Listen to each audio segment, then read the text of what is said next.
He was in the green room of the Comedy Mothership, and he was telling me how excited he was about you. He said he watched some lecture. I think it was probably not a lecture, a speech you were giving about the Ten Commandments in schools. And so then I watched it, and I said, oh, okay, this is very interesting. So I thought we'd have a cool conversation. Yeah, well, I'm just honored to be here. My pleasure. Thanks for including me. Thank you. I'm honored to have you. It's always interesting to see a person who is a Christian who is not for the Ten Commandments in schools. Yeah. And I think you made a very compelling argument, you know? Yeah. I've gotten that a lot. People who are like, you're in seminary, you're studying to become a minister. Why wouldn't you want the Ten Commandments in every classroom? So I recognize that it's kind of a weird position to be in. But I grew up in a tradition that cherished the separation of church and state, not just because it protects the church or protects democracy, but it is what allows this democracy to happen where we can all have different faith traditions and live together in peace. And so any attempt to erode that boundary, I feel like I have a special obligation to speak out against it.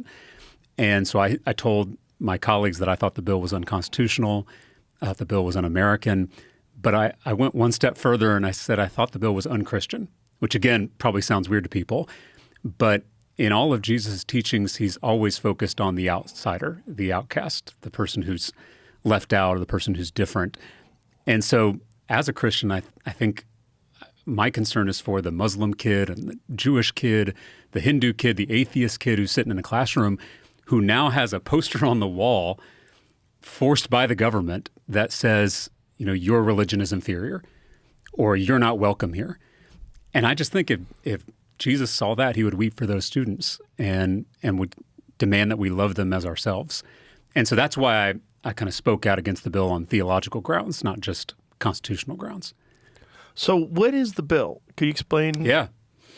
So the bill forces every teacher in the state to display the Ten Commandments in their classrooms. Is this even in private schools? It's only public schools, because that's really where we have authority as the state legislature.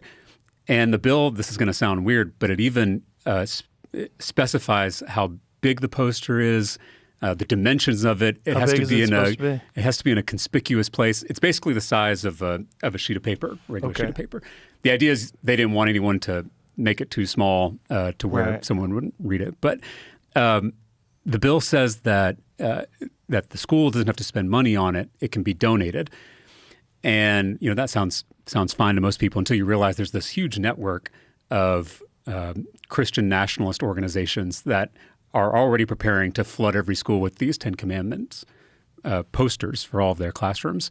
So the donation thing sounds like it's kind of innocuous until you realize that the donations are already ready to go from all these outside groups. So there's going to be legal challenges, of course, but if it's not struck down in the courts, every teacher is going to have to put up the Ten Commandments in their classroom against their wills, even if they don't want to.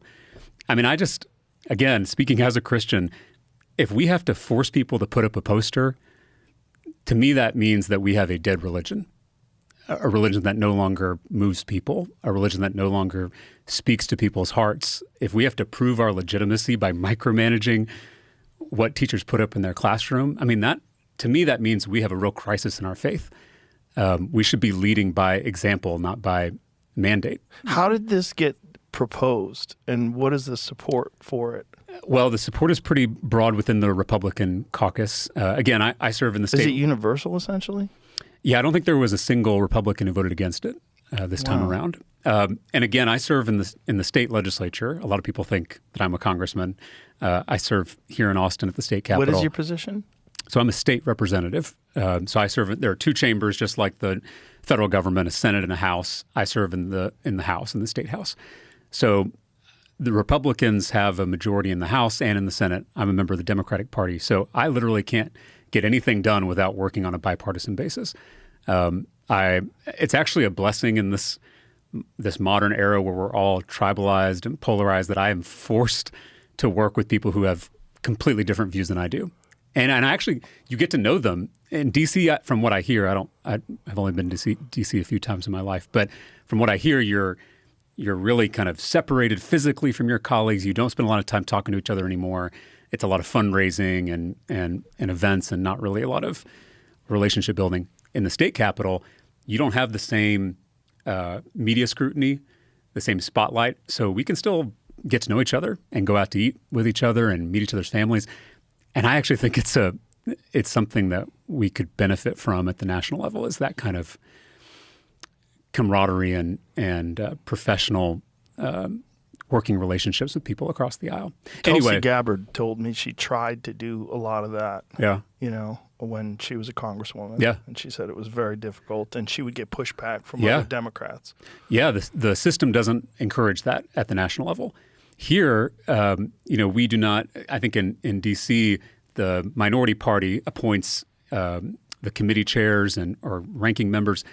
Here at the state level, the Speaker of the House, who is elected by Republicans and Democrats, that's the person who decides what committee you're on and what bills you can get passed. And so in some ways that forces you to be loyal to the body rather than loyal to your party or your caucus. Again, I'm proud to be part of the Democratic caucus, but I literally can't get anything done if I don't have some kind of Republican support. And so and I get a lot, I'm able to pass a lot of bills as a Democrat, and it's because I have good relationships with my colleagues on the other side of the aisle. But yeah, on the Ten Commandments issue, it kind of became one of these culture war fights. And so there wasn't room to have kind of an honest conversation about. When did this get proposed? So it originally got proposed 2 years ago in 2023 during the regular session. I spoke out against the bill. I kind of kicked up a bunch of dust about the bill, and it went all over social media. And I think that pressure ended up delaying the bill enough to where it died on the deadline, so it didn't pass. Then it came back this session, 2025, and eventually passed both chambers and got signed by the governor. So unless it's stopped in the courts, it's going to be law in the state of Texas. Wow. And here's what I try. I try to always take someone's argument at face value and assume best intentions. Mm-hmm. This is how I'm able to work in a place like the legislature here in Texas, because I try to listen to what someone's argument is. And if I'm being charitable, the best argument for this is that the kids are not all right. Young people are growing up without the structure of faith, whether it's the Christian faith or Islam or Judaism or Hinduism, whatever it may be. Students are just less religious than they once were. People are less religious than they once were. We know that's a fact.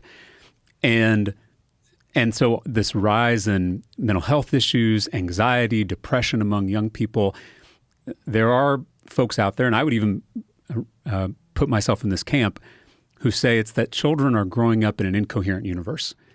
There's not a tradition, a story that helps them make sense of their lives in a profound, almost cosmic way, which is necessary for human beings. I mean, no matter who you are, you need that structure and that meaning in your life. And so I recognize that as a problem.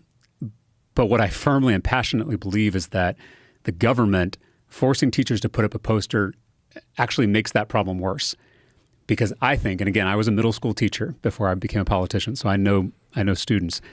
They have the best BS detector around, right? They are now going to, I think this bill will create a whole new generation of atheists who think that my religion, my faith tradition, that means everything to me, is more about power than it is about love. And they already kind of think that. Yeah. I mean, young people already think that about religion. I think this is just going to confirm just the worst, people's worst inclinations and impulses about organized religion. Yeah, I would agree with that. Well, and it just doesn't make sense that we've always had a separation of church and state. It's been very important. And that this imposing this on kids in school, in non-religious schools, just seems kind of crazy. Well, and the staunchest defenders for the separation of church and state throughout American history were Protestant Christians, Baptists in particular, right? I mean, the letter Jefferson writes where he first uses that phrase, a wall of separation between church and state, was to the Danbury Baptists. Because, I mean, these Protestants were fleeing Europe as religious minorities, right? I mean, this is kind of essential to the founding of this country was religious freedom. And so those Christians understood that once the government starts preaching your religion, starts making decisions about your faith, that doesn't lead anywhere good. So we should be very suspicious of the state usurping the role of pastors and Sunday school teachers. I mean, if you want to deepen your faith, we have churches on every street corner. A lot of them don't have a lot of people in them, right? We've got mosques and temples and synagogues that have a ton of room in them.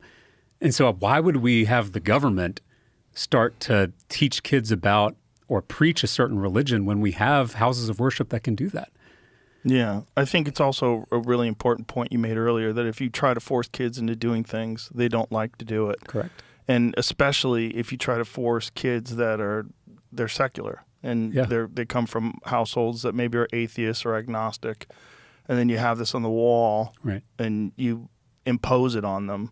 Yeah, they're going to think about it like they think about a lot of other government BS. As they should. Yeah. I mean, I honestly think that Christianity has a lot to share with the world at this moment of kind of crisis everywhere. But this, again, is giving Christianity and religious people broadly a bad name. Because this is what people think about religious people, that we're more interested in imposing our faith or our values or our beliefs on others instead of living it out ourselves. Yeah. What do you think this is in response to? Like, why do you think they're trying to impose this? What would make them want to put this in schools? I think fear.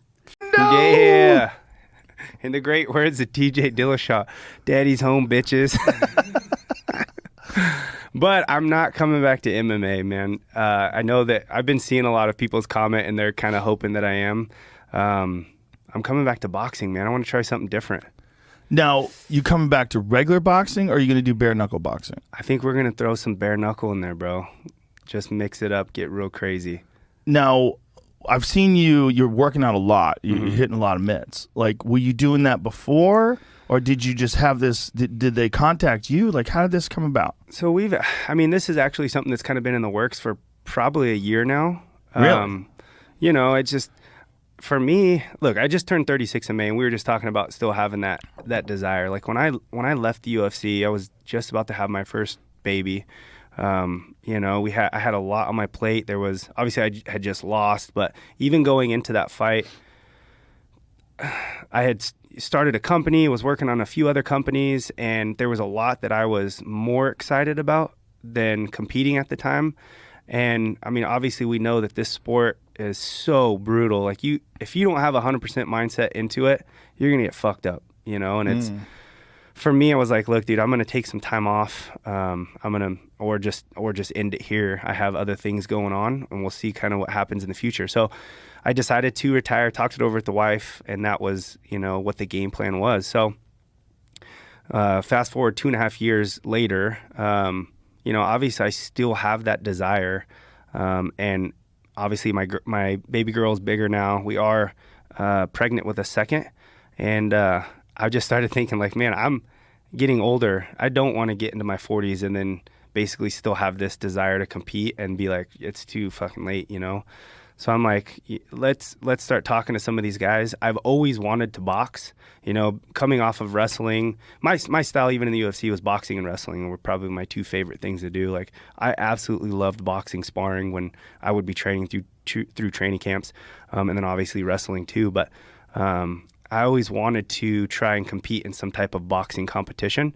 And so Bare Knuckle actually reached out to Faber and was like, hey, do you think Mendez would ever be interested in this? And I'm like, I probably never thought about anything bare knuckle before, but, boxing definitely would be fun. Let me ask you this about bare knuckle. Why do they have those like really thick wraps that go all around the hand but just expose the knuckle? Mm-hmm. And it's not mandatory on anybody. Like, I see some guys where they just tape their hand. Right. But I think a lot of people do that for wrist support. Right. Like, obviously you punch like a bag with no support in your wrist, and a lot of the times it folds. But didn't Joe Riggs get his eye cut because of one of the when he fought Lombard? Didn't the wrap actually scrape his eye? I heard that, yeah. And it's, I think that this is an organization that's still very brand new, and they're probably still working all these kinks out. But, I mean, I'm probably gonna tape the shit out of my wrist just Yeah. for the reason of support. But yeah, I think that's something that's